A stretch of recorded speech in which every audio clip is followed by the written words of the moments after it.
Well, here to help us break down the hearing and give us his legal expertise is Andrew Cohen, author and professor of law at the University of Arizona. Andrew, thanks so much for joining us. It's my pleasure. Thanks for having me. What did you make of Bill Barr's performance today? Well, I think there's a lot to like, and there are several reasons for some ongoing concern here. Barr's opening statement, which actually consisted of prepared remarks that were released to the press yesterday, offered a full-throated endorsement of the rule of law and its importance in American society, which is encouraging and reassuring. Barr also pledged to allow Special Counsel Robert Mueller to complete his work, which addressed a major point of concern for many observers in light of some of Barr's past criticisms of the Mueller investigation. And Barr, he says he's friends with Special Counsel Robert Mueller, and he calls him Bob. Family friends, they go pretty far back. Is there a conflict of interest there, the way you see it? I don't think that there is a serious conflict of interest there. My sense is that the two families are friendly and the two men are friendly, but a lot of people are friendly in Washington. Democrats, they do think that he should recuse himself because of the Mueller memo. What are your thoughts on that, Andrew? Well, I think that is a real concern. So just to give your viewers some context here, back in July of 2017, William Barr drafted a 19-page memo arguing that the obstruction of justice theory, which he understood Special Prosecutor Robert Mueller to be pursuing, was unconstitutional and lacked any kind of legal foundation in the federal obstruction of justice statutes. Barr submitted this, as is widely known, has been widely reported, to the Department of Justice, which, of course, was his former employer. But according to media reports, he also shared that memo with the president's personal attorneys. And I do think that that raises some real questions about his ability to supervise this investigation impartially, particularly the obstruction of justice side of Mueller's investigation impartially, since, after all, he was, in some indirect sense at least, providing legal advice for the defense in this case. All right, Andrew Cohen, thank you so much for joining us today. Thank you. It was my pleasure. Well, today, House and Senate Democrats turned down the president's offer for a working lunch at the White House. This as the partial government shutdown approaches 1 month with no end in sight. CBN White House correspondent Ben Kennedy joins us from the North Lawn with details on the latest victims of the shutdown. Ben? Well, Jenna, today the Coast Guard joined the list of not getting paid. President Trump says they are working to find solutions and actually called out Democratic Senator Chuck Schumer and Speaker Nancy Pelosi for refusing to sit down and negotiate. It's a shame that this is going on for so long. The partial government shutdown now on day 25. President Trump remains defiant, demanding $5 billion for border security. When it comes to keeping the American people safe, I will never, ever back down. Yes, we do have a crisis at the border. Some Democrats disagree and are digging in by refusing to fund Trump's wall, even to reopen the government. This shutdown is eroding people's confidence in government. I ran on a platform that government works. Today, the stalemate hit close to home for the U.S. Coast Guard. 53,000 Coast Guard men and women missed their first paycheck. A lack of pay has caused TSA agents to call in sick, which resulted in long lines at security checkpoints in major airports like Atlanta, D.C., Houston, and Miami. It's chaos out here. Now, today, Trump also held a call with state, local, and community leaders to talk about what he is calling a crisis at the border. Now, he's backed off from declaring a national emergency and appears to be holding out for a bipartisan deal to get the government back up and running. That's the latest from the North Lawn. Ben Kennedy, CBN News, the White House. And for more on any signs of the thaw in the shutdown freeze here in Washington, we turn to Capitol Hill. Today, CBN News congressional correspondent Abigail Robertson caught up with Senator Marco Rubio. The Florida Republican gave us his thoughts on the shutdown, the president's authority to declare a national emergency, and new pro-life legislation he's set to introduce this week. And Abigail joins us now from Capitol Hill. Abigail, you spoke with Senator Rubio earlier today. How does he feel about the ongoing government shutdown? That's right, Jenna. I spoke with Senator Rubio about this government shutdown, and unfortunately, he did not instill much hope that the end is anywhere in sight. Take a look. Well, the only way you can end something like this is through a negotiation. A negotiation requires two sides to be talking, and it requires compromise. There's not much talking going on, and Nancy Pelosi, Speaker Pelosi's made clear that she's not willing to compromise. And I just don't understand, because for years we Republicans have been lectured about needing to compromise, but now that they're offering any compromise on the Democratic side, I don't see the commentators out there lecturing them. And I guess compromise means when 2 or 3 Republicans join Democrats, but not the other way around.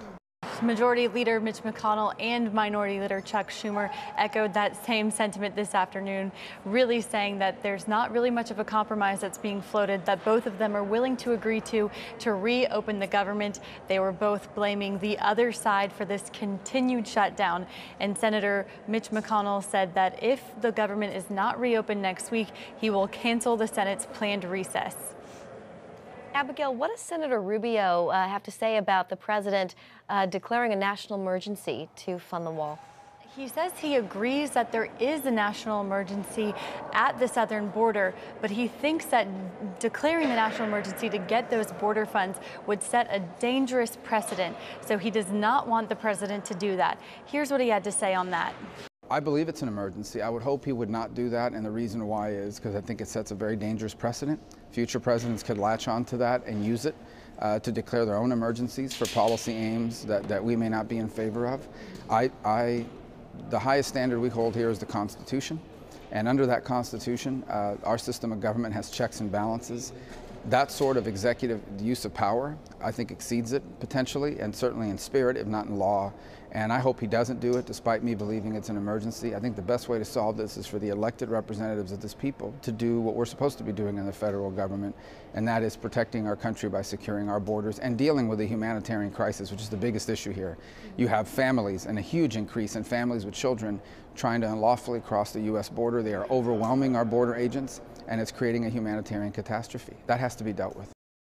Senator Rubio also took a jab at the White House and leadership, saying that these funding negotiations should have been brought forth a long time ago, long before the shutdown deadline was approaching, to prevent the government from ever being shut down, and really to have given senators and lawmakers the time to find a compromise before these federal workers were forced to stay home and their paychecks were withheld.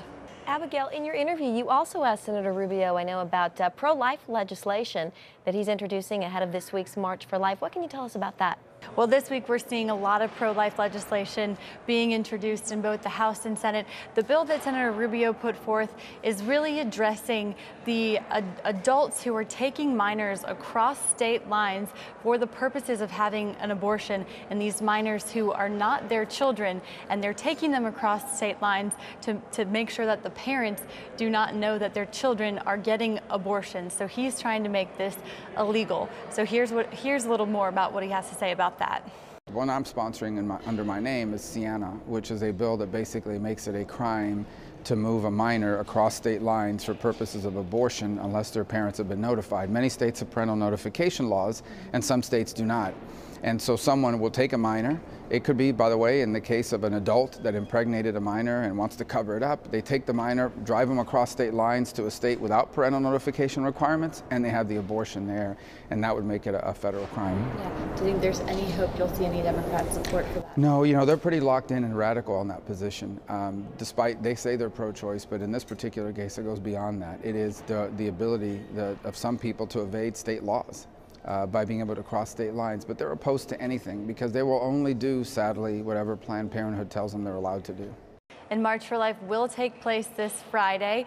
And interesting to note, there are 2 Democrats who will speak at it this year, Representative Dan Lipinski and a state legislator, as well as many Republicans who will also be speaking at the annual event. But the Democrats definitely stand out. You don't normally see Democrats at such a pro-life event. All right, Abigail Robertson for us on the Hill. Thank you, Abigail. Well, in just a few days, tens of thousands of pro-life activists will begin a 1.5-mile march down the National Mall. We talk to the president of the March for Life when we come back.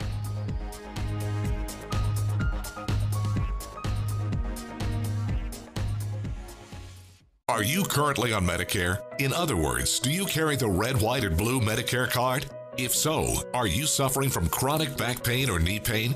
If you answered yes, you may be eligible for a pain-relieving back brace or knee brace covered by Medicare at little to absolutely no cost to you. Call 800-358-5058 right now to see if you qualify.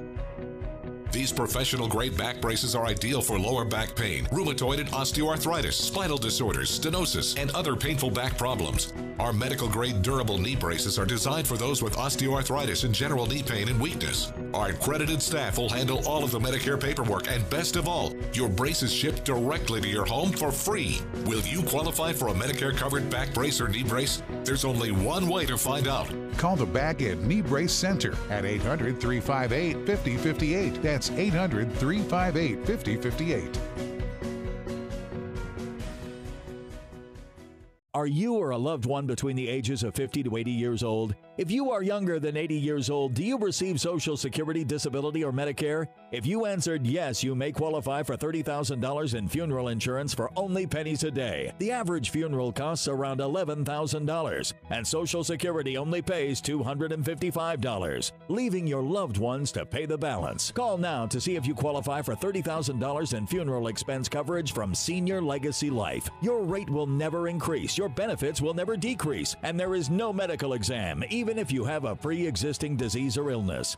Don't be a financial burden to your family. Lock in your rate by completing an application over the phone right now. Will you qualify for funeral insurance up to $30,000 for only pennies a day?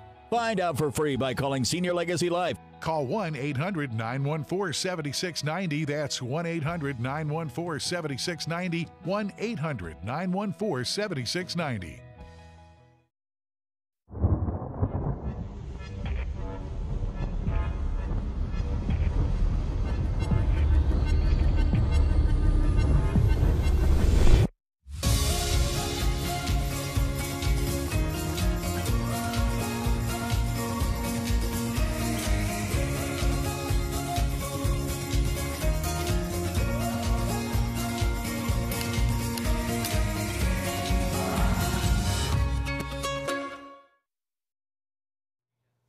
A census question is likely heading to the Supreme Court. A federal judge ruling today struck down the Trump administration push to include citizenship on the 2020 census. U.S. District Judge Jess Furman ruled that the decision of Commerce Secretary Wilbur Ross to ask about citizenship on the next census broke the law. Furman said that, quote, even if it did not violate the Constitution itself, the decision was unlawful for a multitude of independent reasons, but must be set aside. Meantime, another federal judge ruling is forcing Christian organizations to fund abortion and birth control. The ruling is set to lift Trump administration protections that ensure broader religious exemptions to employers under the so-called Obamacare mandate found in the Affordable Care Act. Sunday's ruling will lift the religious exemptions in Washington, D.C. and 13 states. Judge Haywood Gilliam Jr. of the Northern District of California said the new rule was not in accordance with the Affordable Care Act. Well, many outlets are praising statistics showing abortions are down in America. Still, Profile supporters want people to know that 60 million unborn babies killed since 1973. The abortion holocaust is far from over. As Paul Strand reports, that's the backdrop for the 46th annual March for Life this Friday.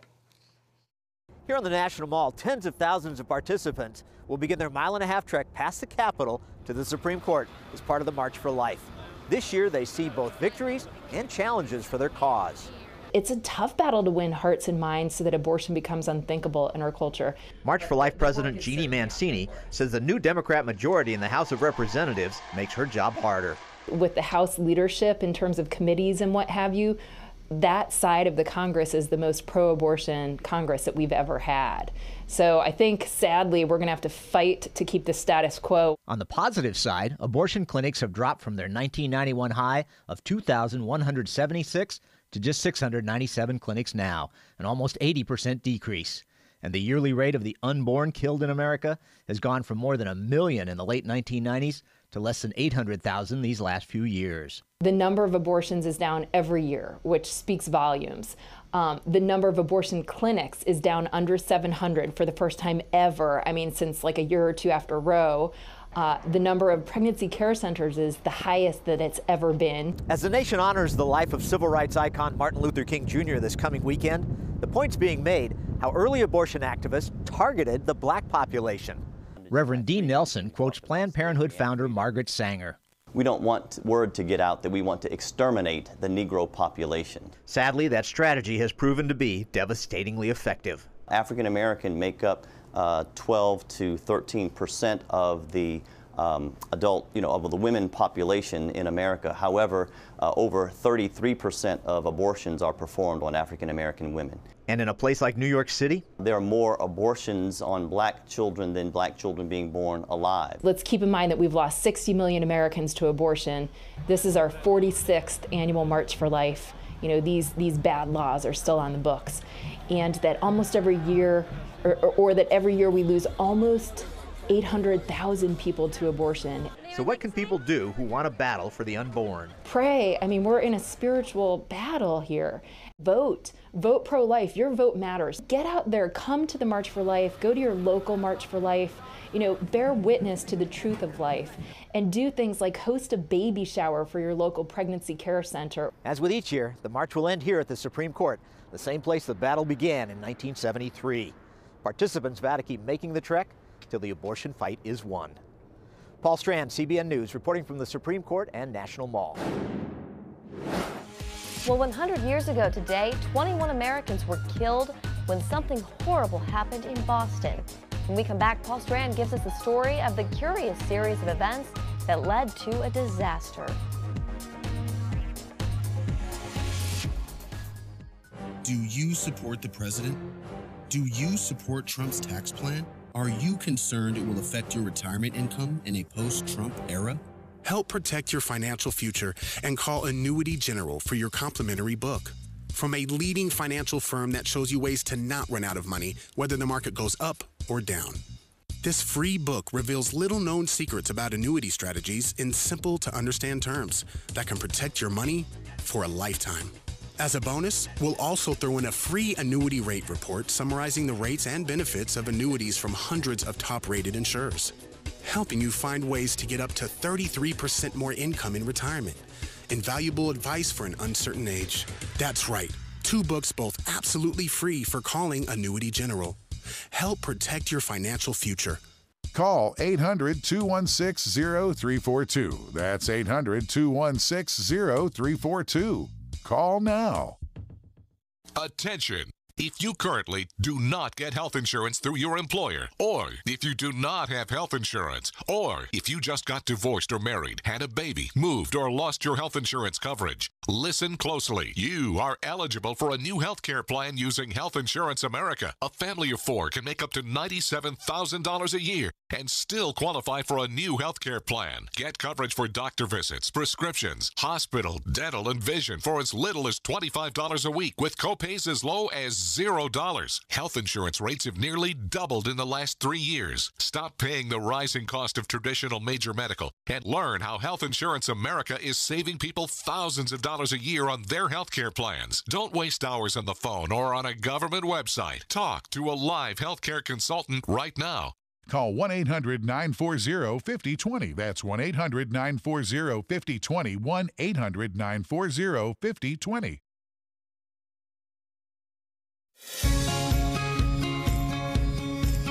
Young people, millennials, are flocking to church. It's not an exaggeration to say that we love to meet them and that we love to know their stories.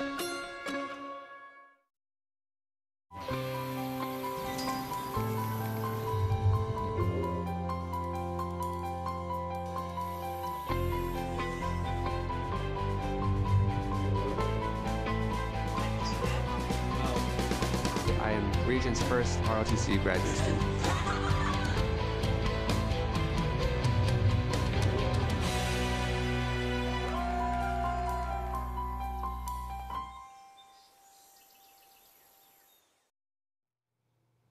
On this day 100 years ago, something happened you probably haven't heard of. A disaster that can best be described as bizarre. Once again, here's Paul Strand. Paul Revere made Boston's North End famous when he began his historic midnight ride from here in 1775. Over time, it became a melting pot of Italian-American culture. But history has mostly forgotten another extraordinary event that happened on these streets 100 years ago. January 15, 1919. A 50-foot tall tank collapses on the Boston waterfront, unleashing a massive tidal wave. It absolutely picks up everything in its midst. A messenger with about a 4-ton truck is delivering produce, and it gets picked up and swept right into Boston Harbor. 21 people died as a result of the disaster, including 2 children. What takes this story from the tragic to the bizarre is the contents of the tank. 2.3 million gallons of molasses. As it turns out, molasses was originally a part of the economy the Bostonians would just as soon forget. Boston and the Northeast were heavily involved in the slave trade, the so-called triangle trade.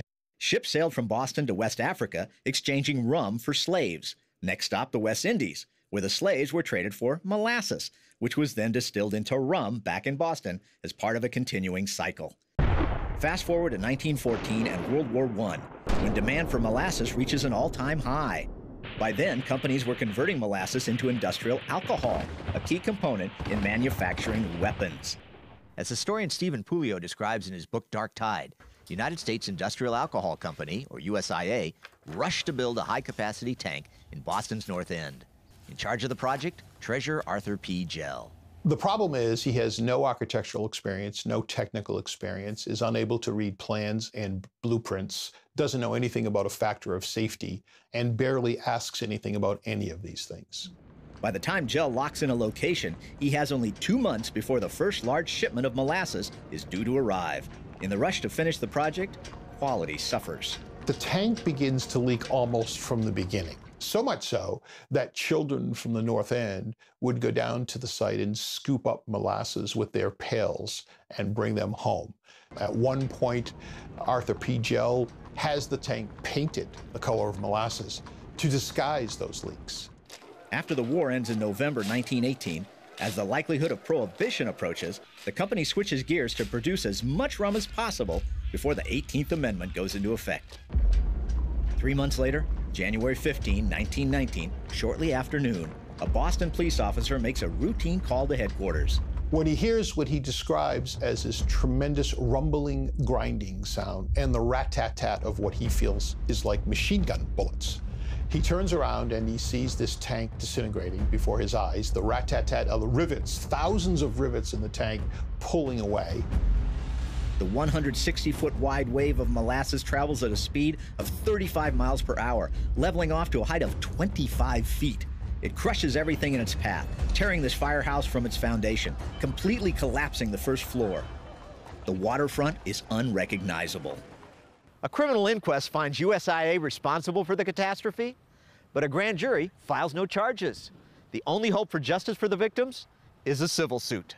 It really is a David versus Goliath kind of situation. United States Industrial Alcohol is a large industrial corporation. Up against them are these 119 plaintiffs who are almost exclusively Irish city workers who worked for the city of Boston or Italian immigrants who worked in and around the docks. The Massachusetts Superior Court assigns one of Boston's most well-known lawyers to oversee the case, Lieutenant Colonel Hugh Ogden. The son of an Episcopalian minister, Ogden left a lucrative law practice at age 45 to enlist in the Army. The war profoundly changed Ogden, who would later write of his fellow soldiers, "They did not give their lives so the great might have further privilege to oppress the small." The hearings take 3 long years, in part because Ogden insists each victim be heard. In a decision that changes the course of history, he finds United States Industrial Alcohol liable. Almost everything we take for granted today in the building construction industry, that architects need to show their work, engineers need to sign and seal their plans, building inspectors need to come out and check projects. Almost every single one of those comes about as a direct result of the Great Boston Molasses Flood case.